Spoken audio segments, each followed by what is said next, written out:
अत्यन्तै उदार मन हुनुहुन्छ, अत्यन्तै दानी हुनुहुन्छ, अत्यन्तै सहयोगी भावना बोकेको मान्छेहरू यहाँ बागलुङको हुनुहुन्छ भनेर मलाई भाइ बहिनीहरू सबैले सुनाइराख्नु भएको थियो।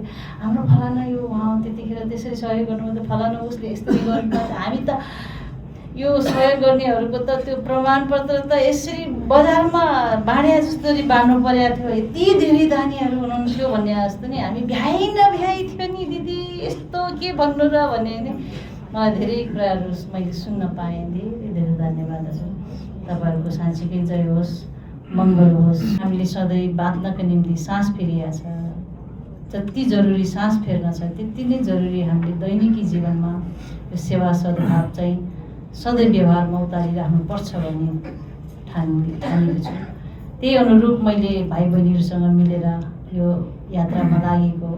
मलाई लाग्दैन कि कुनै विशेष काम एकदमै फरक ठुलो काम गरेको जस्तो मलाई लाग्दैन।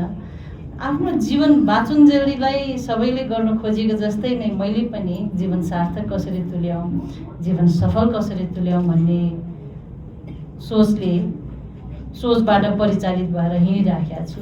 मेरो सौभाग्य यति हो कि जीवनमा सही शरण पाएको छु, मेरो सद्गुरुको सही सङ्गत पाएको छु, जस्तो कि मानव सेवा आश्रमका सबै भाइ बहिनीहरू त अब अत्यन्तै भाग्यमानी हुनुहुन्छ। उहाँहरूले त दैनिकी रूपले आश्रममा सेवा गर्न पाइराखेको हुन्छ। अनि मलाई कता कता अलिकति ओहो कस्तो भाग्यमानी है, मभन्दा पनि भाग्यमानी हो कि यिनीहरू कस्तो भन्ने जस्तो मलाई कहीँ कहीँ लाग्छ।